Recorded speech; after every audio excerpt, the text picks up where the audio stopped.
Hey, if you're watching this video, then I'm guessing that you want to have a happy marriage, a happy relationship.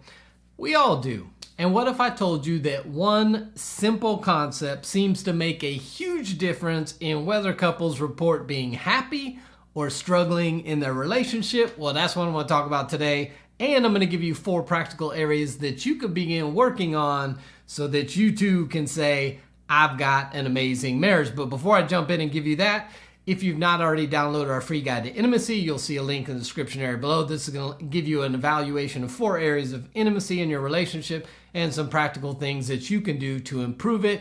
And if you hadn't noticed, pow! Yes, that's right. RelationShots, the book is out. Listen, you know me. All I'm trying to do is give couples practical ways to improve their relationship. And this book is a practical guide to relationship success with 52 chapters. That's 52 weeks of intentional growth based on the concepts in this channel. And I know you like this channel because you're watching it, which means you're going to like the book. So at the end of each chapter, we've got some questions for couples to connect and talk about the chapter material. So grab this, grow your marriage, gift it to somebody, find somebody getting married, give it to them as a wedding gift. It's an amazing book. You can see a link in the description below, or just go on Amazon, search RelationShots, and you'll find it no problem. So let's talk about the one thing that researchers have found is an indicator of couples who end up having happy relationships. Now, what I love is I love research, because you can talk about what your mama said or your cousin or the advice that works for you, blah, blah, blah. But I like research because it is based on facts and based on a big pool of people. And so Dr. Brad Wilcox, who's a researcher for the National Marriage Project, surveyed 2,000 couples, and what he found is that one virtue made a gigantic difference in whether or not couples said they're happy or they're struggling. And that one concept, that one virtue, is generosity. And I do not mean financial. Generosity is simply when one partner decides to do something nice and simple for the other one, expecting nothing in return.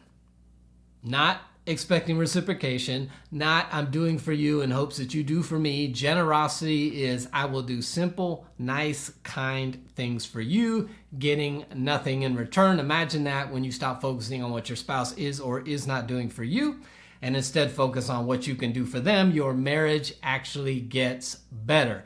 So what I want to do in this video is I want to give you 4 daily areas of generosity that Dr. Wilcox found were present and active in the relationships that said we are happy, and they seem to be absent from the couples who said, you know what, we're struggling in our relationship. So the first one is performing small acts of kindness.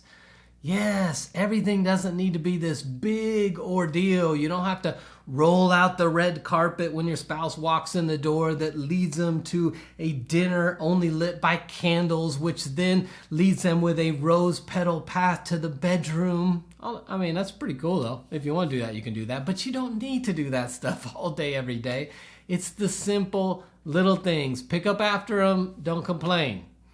Do something nice for them. Get them a drink. Get them a snack. Rub their feet if they like something like that. It's the simple little acts of daily kindness. Being generous with your time. Being generous with your efforts. Being generous with your acts of kindness that made a huge difference in couples' lives. So the first one is just do little acts of kindness. It doesn't have to be some big thing. It's the small things that add up over time. Number 2 is express admiration. Listen, we all desire admiration. We all want, especially the person who knows us best, is closest to us, to admire us. So you look for opportunities in your spouse's life and you admire them for the things that you notice. Hey, you are a great friend. Hey, you're an amazing dad. You're an amazing mom. Man, I love the way that you are compassionate and you listen and you empathize with your friends. Whatever those things, man, you are so skilled at fill in the blank. You're so wise. You have such great ideas. You're so smart. All the little things that you admire about your spouse, the things that we see on a daily basis and we just don't say. Especially over time, you're like, they already know. Well, tell them again. I promise you they're not going to get mad. Nobody has ever gotten angry from being admired too much. So look for opportunities to express admiration that shows generosity inside the relationship. The third daily thing you can do is just simply show respect.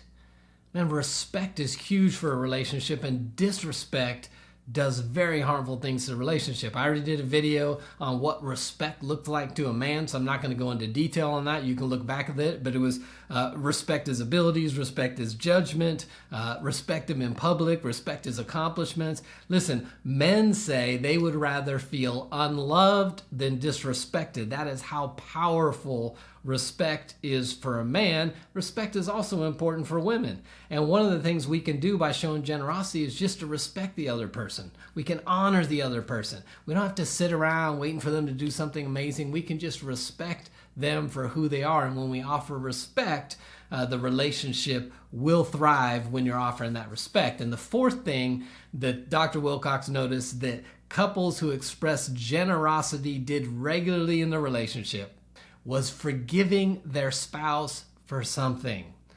Now, we normally wouldn't think that that's this little thing that's so powerful, but listen, here's the reality of relationships. We hurt each other, we get disappointed, we get frustrated, we fall short, we don't fulfill the things we say we're going to do. Sometimes we make promises and we do. There's so many opportunities for frustration, hurt, and conflict in a relationship that forgiveness needs to not just be a every once in a while kind of thing for a relationship. It needs to be something that we do on the daily. And when you forgive somebody, you are being generous. You are saying, I'm releasing you from the debt that I believe you owe me, and I'm releasing you from that. That is a generous act. Now, some of you, instead of forgiving, you like to hold on to that stuff. You like to withhold forgiveness and maybe instead use it as a punishment. And I promise you, if you're withholding forgiveness in your relationship is suffering. There is no way that there is a relationship where couples would report being happy in their relationship where forgiveness is being withheld in a relationship. So I want you to get generous with your forgiveness. Be quick to forgive. Say, I forgive you, even before they ask, even before you think they earn it. If you don't know what forgiveness looks like, I've done a bunch of videos on forgiveness. Go search them. But forgiveness is an aspect of a relationship that we've got to get good at if we're going to have a happy relationship. So there are 4 daily, simple ways that we can express the one important virtue of generosity that happy couples reported over and over again. Couples that said they were highly happy, guess what? Daily generosity was consistent and regular in their marriages. And couples that reported they were struggling, what they saw was an absence of daily generosity in the relationship. So my question to you is, how would you rate yourself in the category of generosity? Are you generous? Do you give admiration? Do you do little acts? Do you forgive easily? Would you say you're generous? And if not, maybe that's an area that you can focus on. So I'd love to hear some of the ways that you find that you express generosity in your relationship, or maybe let's highlight our spouse. Let's admire our spouse and drop a comment saying, my spouse does fill in the blank well, and that's what really makes our relationship great. If we can help you in any area of your relationship, we'd love to be a part of your relationship journey. Maybe that's being a part of our marriage community, and maybe that's picking up one of the resources, videos, the new book. We would love to help you strengthen your relationship, and we're here for it. So if you need any help, reach out to us. Until next time, we'll see you right back here on RelationShots.